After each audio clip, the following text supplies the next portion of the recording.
Hugh Live, back inside the Beltway, joined this morning by an old friend. John Walters is the president and CEO of the Hudson Institute. Good morning, John. How are you? Good morning, Hugh. I'm great. John, tell me a little bit about the debate that you had with my guest from last hour, Elbridge Colby. I played some of the tape of my interview on Monday that wasn't heard on the air to set this up. Tell me about the debate you had. Well, we decided that it was a good idea to have what we don't have in Washington enough, an open debate over a serious policy issue. And this has to do with whether support for Ukraine is antithetical to our defense of Taiwan and our deterrence of communist China. And he's been vocal. He has a book. He's got, as you know, you've talked to him extensively. He has a strong view on this, and I think he's wrong. And so I asked him to join me for a straightforward debate, and he was kind enough to do that, and we did that at Hudson, and I think it was a good opportunity to make arguments. I mean, we both of us are trying to help political leaders understand policy and make arguments, but political leaders, as you know, are constrained. They may not feel they can comfortably say things for political reasons. They're busy, so I think it's a good idea for us to not only pass talking points behind the scenes. I think it's important for us to show how these arguments play out in public. So that's what we did. Now, John, the Hudson Institute is very serious about China. Mike Pompeo is your senior fellow. So you're very serious about China. But you were of the school that says we can do two things at one time. We can support Ukraine and we can get ready for China. Is that a fair summary of your position? The position of Captain Jerry Hendricks, who's often on this show as well. Yeah. And yeah, we are serious. I mean, I will say I have been personally sanctioned by the Communist Chinese, as has Mike Pompeo, as has Miles Yu, who is the head of our China Center, and Hudson Institute as an institute has been sanctioned by the Communist Chinese. So we wear that with a badge of honor. I mean, it's nice to know people talk about impact in D.C. I call that impact. And so, we believe that, look, to put it simply, it should be clear to everybody. The Chinese Communists, Putin and Russia, and Iran are in an alliance. You cannot peel off part of that alliance and say, I just want to fight part of it. And to expect to win. You have to treat them as a common threat because they are acting as a common threat. They are coordinating. They have said that publicly. They are acting in that way throughout the globe. And if we are myopic about this or we don't see it, and if we falsely think we're too weak and we start to recede, we're going to get worse outcomes, and we're going to get our own security and a lot of other people's security damaged. Now, John Walters, I think there's plenty of money to do both if the Congress will appropriate. Ken Calvert is chair of the Appropriations Defense Subcommittee. He thinks there's enough money to both arm Ukraine and solidify the Taiwanese defense. Do you believe so? And if so, what does that defense budget look like? Well, again, I think also it's important to see these are two different kinds of wars and different kinds of weapon systems.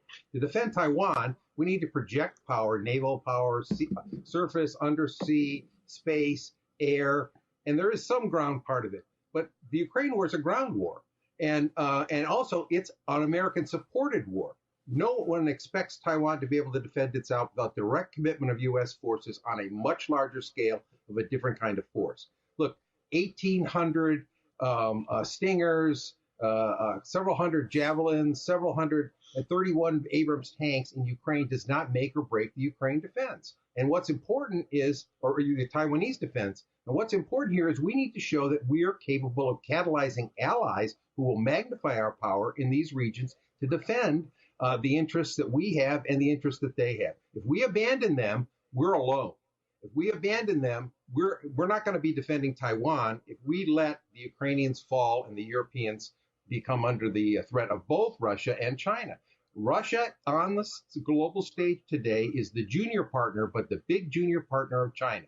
If they lose in Ukraine, China's ability to get allies in other parts of the world is weakened. The biggest single thing we can do for deterrence today is help the Ukrainians defeat the Russians. The much-vaunted Russian army is bogged down, it's stuck, and yes, it does cost us some money, but the basic thing that we need to beef up for Taiwan is naval power, space, cyberspace, and some of the new technologies I have part of Hudson works on, autonomous systems assisted by artificial intelligence, autonomous systems in the air, on the surface, and undersea. We can multiply the threat problem for the Chinese in a way that helps deterrence. Now, John, there are a bunch of people driving to work this morning listening to you. And I keep trying to tell them it's 1937, maybe 1938. And most of them understand I'm referring to a period of time in which Winston Churchill was alone or surrounded by a half dozen people in Parliament. Neville Chamberlain wouldn't listen to him about the rising threat of Hitler. And in the entire volume of Alone, and I'm about 4/5 done listening to it. I've read it a couple of times. They don't talk about Japan at all. It's like Japan is a footnote on page 400. That they were the same problem. They were part of the Axis. They talk a lot about Italy, but they make fun of Italy, sort of like Iran. We can make fun of Iran because they are the weakest sister of that trio. Is there any reason for you and Bridge to be in tension, for the Ukraine yes and the Taiwan yes people to be in tension? I don't think there is if we resolve to spend the money. No, I said at the beginning of our debate, my goal in the debate was not to defeat Bridge Colby. He's a smart and able guy. I wanted to persuade him. I think that's a larger problem in the United States today, that we kind of shout epithets at each other. I want to persuade him that this is the way to think about it. And I'm going to continue to try to do that. I have smart people who are experts in some of these areas that I try to help to support, that are also trying to work with our Defense Department, with Congress, with the executive branch, and publicly to help people understand our hands aren't tied here. It's very strong. I actually don't think it's like the 1930s. I actually think it's a bit more of a blend of some of those dangers and the end of the Carter administration, the beginning of the Reagan administration, when the Soviets were on the march, where totalitarianism was expanding, where we needed to beef up our military, and it was not easy, as you know. You were there. And we used technology. We used technology to leap over the threats of our enemies. Again, the Chinese military is based on the backbone of Soviet-era weapons. They have upgraded some of them. They've modified some of them. Those weapons are losing big time in Ukraine. If you're the Chinese, you got to be looking at this and saying, I don't know whether this actually works as well as we thought it was going to work. And we need to show them that in spades. Now, John, I want to push back a little bit, because 1979, the Soviets invade Afghanistan. And there is a committee on the present danger, and Ronald Reagan is running for president. Everybody knows it's a Cold War, and that Afghanistan doesn't really hurt us, but it signals to us that they're not going to stop doing what they're doing in Poland or Eastern Europe or in Africa with the Cubans. This is different with China, because if Taiwan goes down, the world economy goes into a tailspin that makes the Great Depression look like a blip. It really will shatter, destroy markets. Isn't that why we ought to be more concerned about both Ukraine and China than we were about the Soviets marching into Afghanistan in 1979, Christmas Eve? Yeah, I'm not saying that there isn't a blend. I said there's kind of a blend of the 30s and the late 70s. But it's also true that, the Soviets were pushing on Europe. And today, the tendency of people to say, well, we have to only focus on Taiwan, is to forget that 45 out of 50 U.S. states export more to Europe than they do to China. Europe is a huge economic partner. And also this talk about, well, China's going to get so wealthy and it's driving that wealth into an imperialist military. If you look at the actual GDP projections here, Russia, China, and Iran, their combined GDP is 1/3 of the U.S. and NATO, and if you take some of our allies in Asia. So Japan and Australia, money alone is going to kind of overwhelm us, and we have to get used to being dominated by the Chinese, is self-defeating and wrong.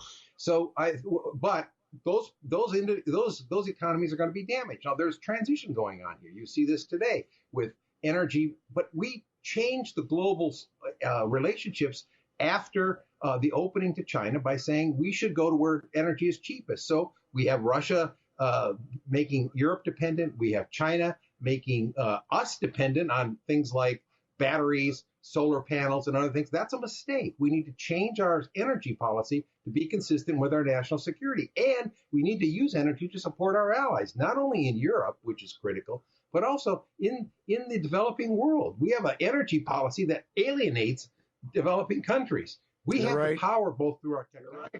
and our exports to make that'll be bigger than Belt and Road if we just stop being stupid here and start being smart. We are stuck on stupid. John Walters is not. The Hudson Institute is not. Follow them. Follow John on Twitter. Get the Hudson Institute's work.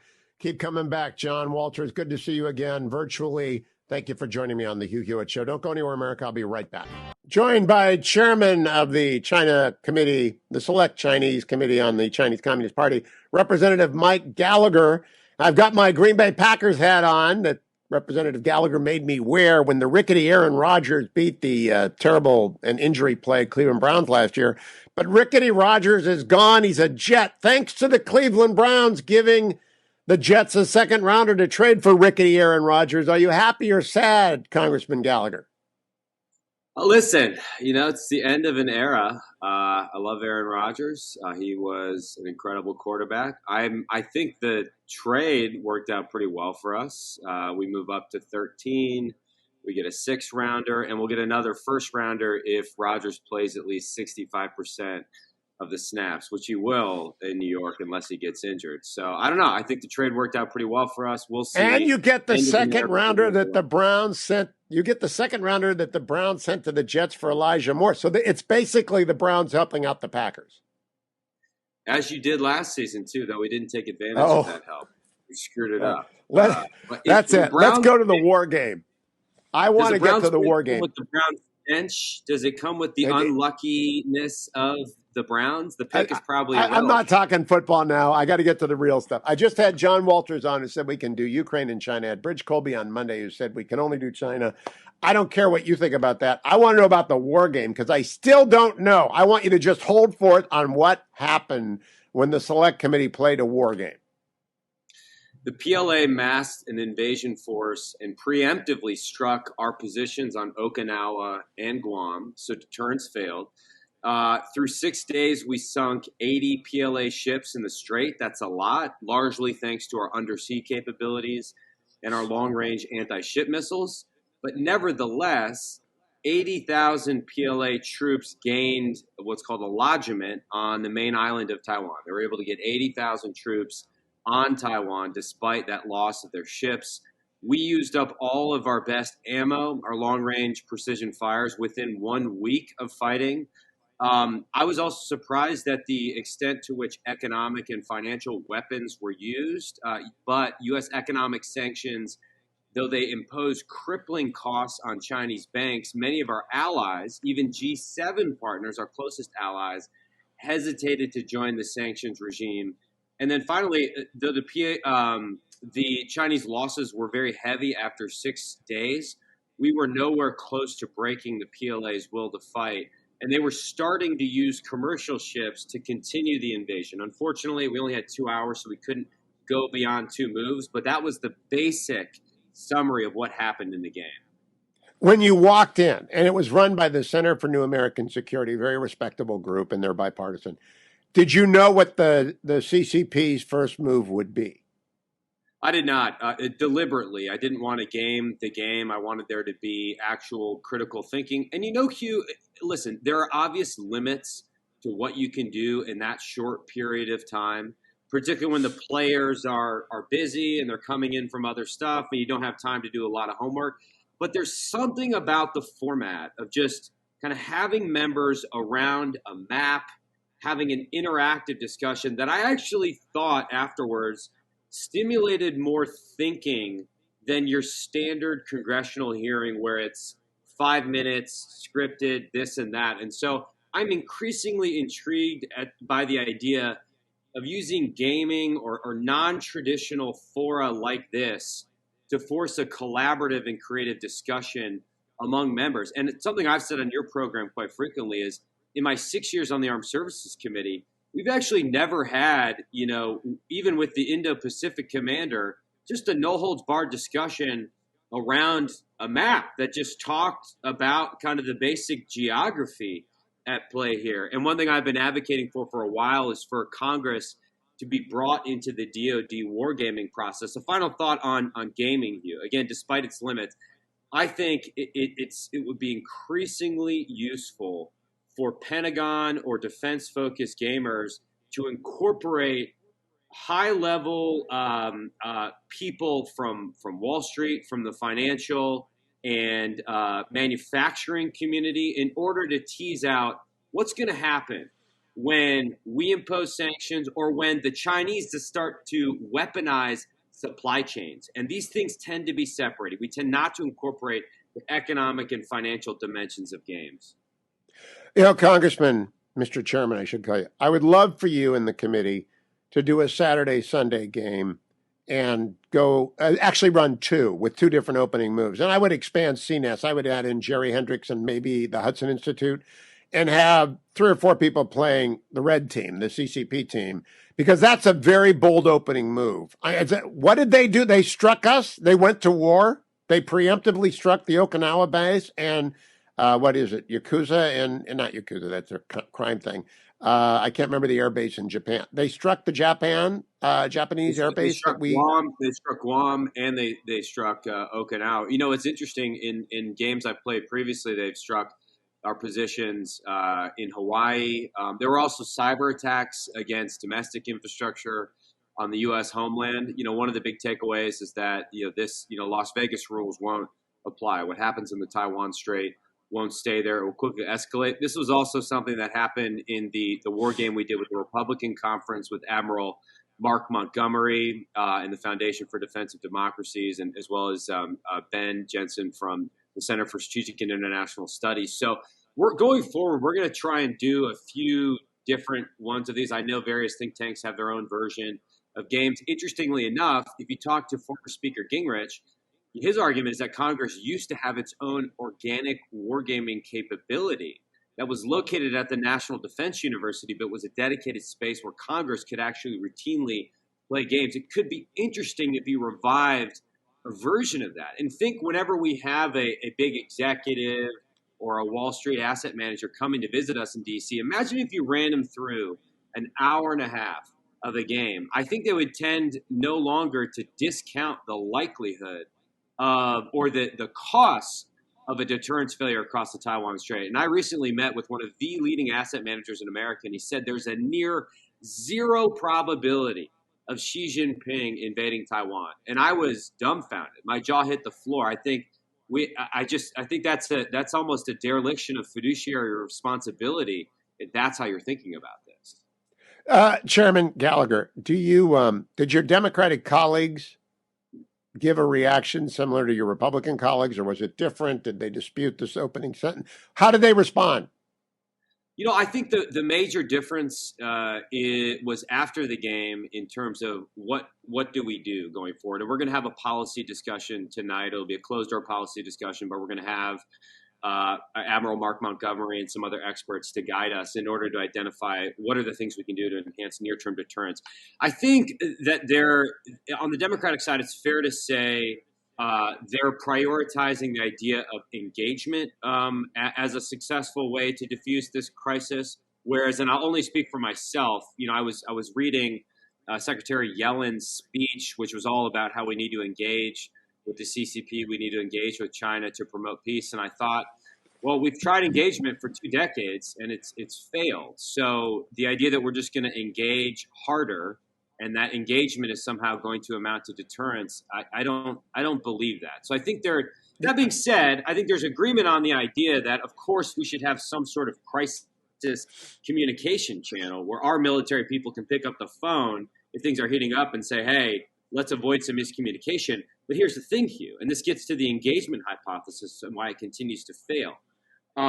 We've actually tried for the last 5 years to reestablish such a channel, and the Chinese refuse to meet us halfway. And right now, it seems like the Biden administration is chasing Chinese officials around the world, desperately trying to have a meeting. They are what Matt Turpin has called an ardent suitor for a meeting with the CCP, hoping that engaging just for the sake of engagement will produce positive results. So I think that's one meaningful difference that I see between the parties. And of course, my bias is that only hard power deters. That's the best form of communication, to put hard power. I wish you could get your Democratic colleagues to do what I've been rereading alone, the second volume in the Manchester biography of Churchill. It's from 1932 to 1939.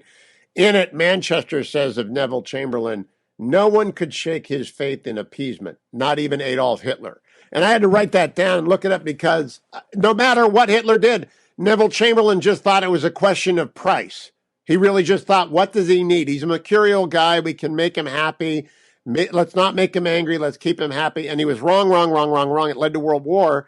I don't know if your colleagues are, but Joe Biden certainly is an apostle of modern day appeasement. Now it's a dirty word. It wasn't in the 30s. It was an ideology that was embraced and believed. And people talked about it. I'm an appeaser. And it wasn't a dirty word. Well, I think Joe Biden is an appeaser. And Tony Blinken is an appeaser. And they're not even good at appeasing because they can't get the meeting to give anything away. Well, I think one mistake we make, and really these were the mistakes leading up to the failure of deterrence in Ukraine, is that Western officials, U.S. officials, particularly those in power now, tend to mirror image. We sort of foist our set of values onto brutal dictators like Putin and Xi, and we assume that they are rational actors, that somehow they're sitting there calculating the economic utility of making this or that move. As I look at Xi Jinping, of course, he, takes financial considerations into account, but he's also a profoundly ideological actor. And he's acting out this form of sort of grievance politics and sort of an attempt to redeem China for, a century of humiliation that is not really rational if you think about it. And I think that's a mistake we often make, and it's a very dangerous mistake to make. And even if these actors are facing enormous economic and demographic headwinds, it could make them more dangerous in the short term as they attempt to do things in order to distract their populace from the very real problems that they've imposed upon their own citizens. So we have to be very careful. Very quickly. Are they rational as a dictator is rational, say like Hitler or like Putin? They have a vision. They act rationally according to their vision, but they're not rational in Western terms. I think that's a different deal because I think Xi is very cold-blooded. He's just got, you got to stick around for another segment if you want to answer that. We can't even talk to you. If they probe with bayonets. If they find steel, they stop. If they find mush, they push. That level of dictator rationality is at play. That's where they are. Representative Gallagher, congratulations on the Browns helping out your Packers. Thank you for joining me. I finally know what happened in the war game. Don't go anywhere, America. I'm coming. Welcome back, America. I'm Hugh Hewitt. New Hampshire has a population of 1.4 million people. It has 152,000 businesses.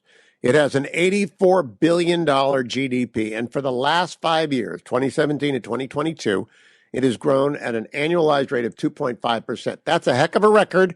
Governor Chris Sununu has been the CEO of that state for most of those 5 years. He joins me again. Welcome back, Governor Sununu. Good to talk to you. Hey, Hugh. How we doing, brother? I'm great. Now, when you go on the Sunday shows, does anyone ever preface it by telling them the New Hampshire story about your economic miracle up there? Who doesn't know about the Sununu economic miracle? I don't know. Look, I don't know, man. I go on the shows. They ask the questions. I tell it like it is. I don't know. I'm almost to a fault. I think I'm a kind of an open book. I've come off a couple of those interviews before. My staff is like, wow, you really said it. So I don't know. I don't think about it too much. My job is just to take care of the state. I think it's a great model. We got a great state. It's all about less government. I mean, it really is. I'm going to talk to you about, I spent a lot of the year in Maine, and I go buy my liquor in New Hampshire. But Maine's got an estate tax, so I don't want to die there. I keep telling Susan Collins, Angus King, nobody wants to die in Maine. Do you have an estate tax in New Hampshire? Hell no. What is that? Can you define that term for me? No. We have no millionaire's tax, no estate tax. I've got rid of the 5% interest and dividends tax. By January, it goes to zero. No, January of 25 goes to zero. Gone. No sales tax, no income tax. So how do you pay for the troopers? Because they're always there waiting to get me. They're always around. Ranked best roads in America, best state police in America. Look, we have a kind of an average of what you call a business profits tax here. Most of the taxes, if you pay anything at all as an individual, it's only property tax. Now, it's high, of course it is, unfortunately, but you control it, right? You go to town meeting every year. You say what your curriculum is in the schools, who's going to be hired, what the teachers' contracts will be, what roads will be paved. It's all local.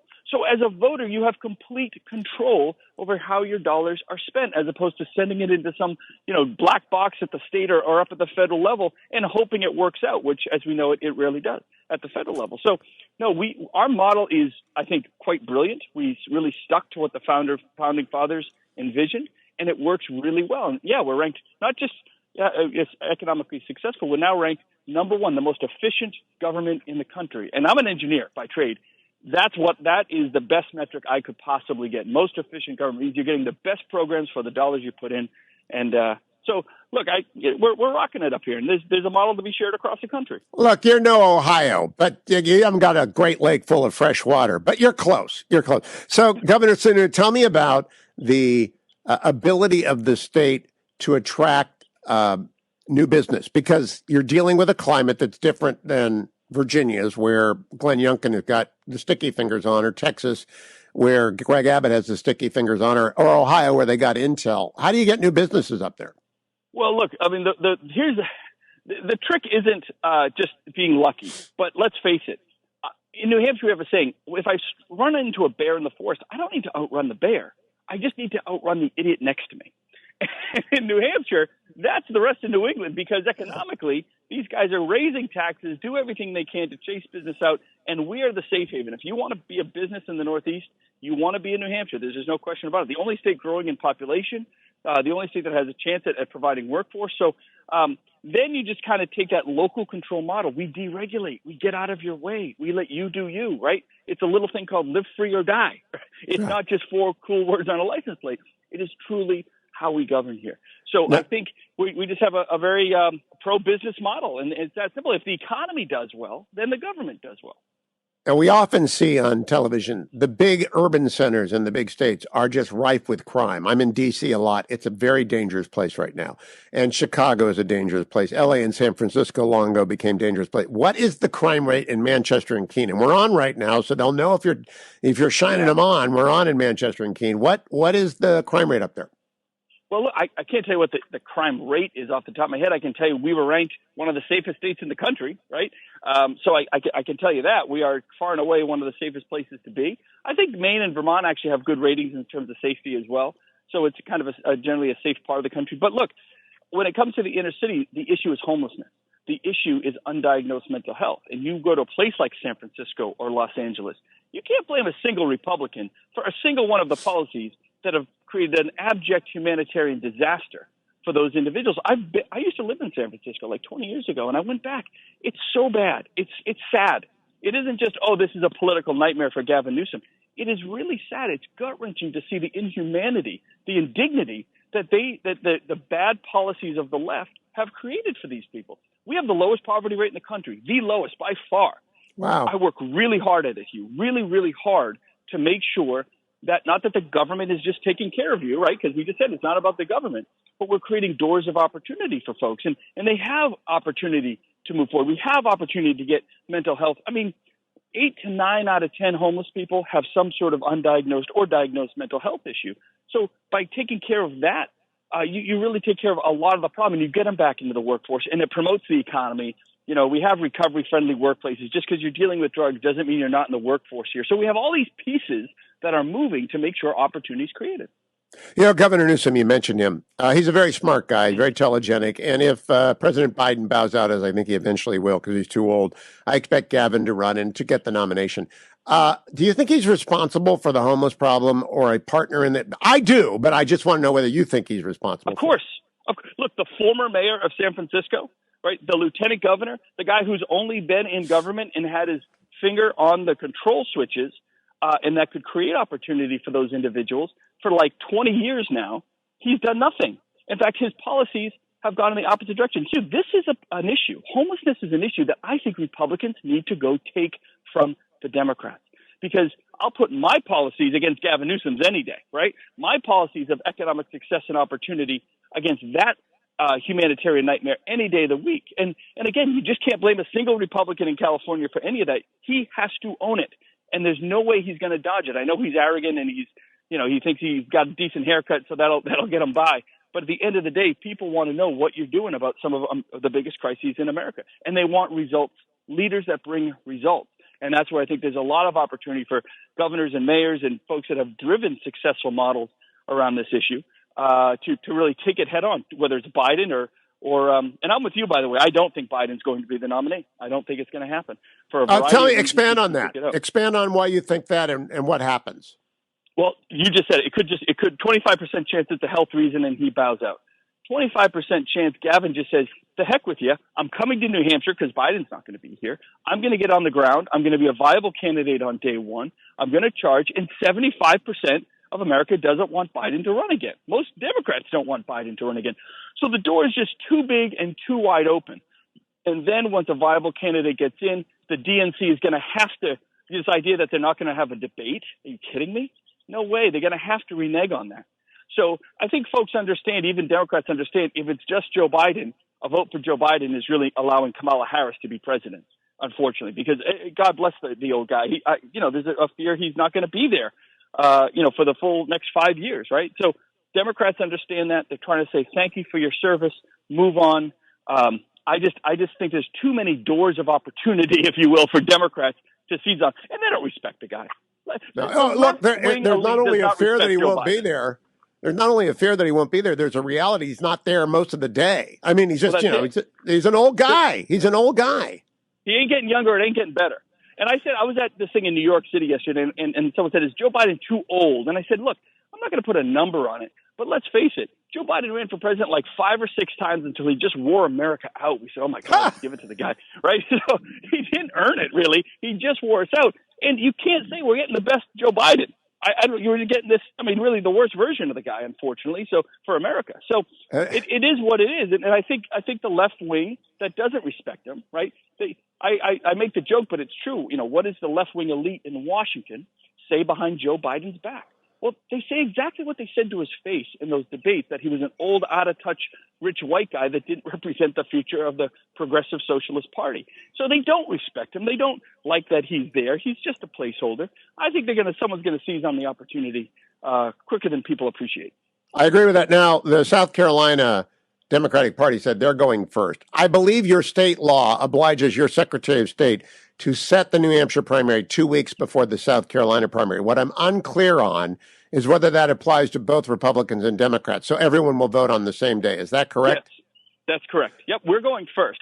And by the way, is South Carolina really going to have a primary? No. They're going to, like they did with Trump in 2020. Republicans in South Carolina in 2020 said, okay, Trump's the winner. And they're going to do the exact same thing with Joe Biden. They're just going to try to deem him the winner so he doesn't have to get on the round and campaign. So they've effectively tried to move the first in the nation primary to a state that will likely not even hold a primary. And by the way, we're going first anyways. I know that. Opportunity. Now, I want to ask you, what is the last date at which you can decide whether or not you want to be on that ballot for the GOP presidential primary? Me personally? Yes. Well, I guess you could get in the middle of the fall after debates have already taken place, as long as you're meeting the debate criteria guidelines and you get on the ballot. So there's not like a fixed date everyone has to get in by.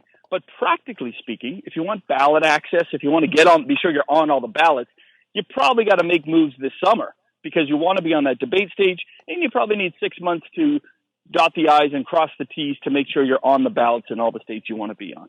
So I think just for practical speaking, if you get in late in the fall, you just can't do that really because it takes time to get ballot access. It's very different for every state and very complicated.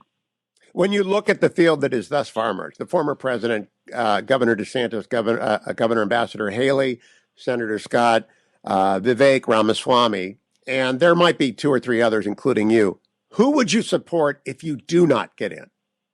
Oh, I don't know. I'm going to support someone. If I don't get in, I'm not going to sit it out. Like that's not in my. I'll endorse someone. I'll get behind someone. I tend to lean towards governors and mayors and executives, CEOs, people with real executive level experience. So I'm not sure. I think everyone's kind of waiting to see what happens on that debate stage. Maybe I'll be there. I'm hoping I'll be there. But I think at the end of the day, first, are we going to have debates? I mean, we're going to have debates, but Trump says he ain't showing up. I don't know what that's all about. So I think that's taking everybody a bit by surprise. He's kind of wimping out. He says he's a fighter, but now he doesn't want to actually be, have discussions and debate. So it'll be interesting to see where that all falls. Hey, we got 30 seconds, Governor. We got 30 seconds. You just said, I hope I'm going to be there. What, are you making an announcement on the Hugh Hewitt show? No. Look, a lot of things have to come together. I'll make an announcement sometime in early summer. All right, Governor, keep coming back. Get those liquor stores open and the bathrooms repaired. I'm on my way north. Thank you, Governor Chris Sununu. Always a pleasure. Keep coming back. Don't go anywhere, America.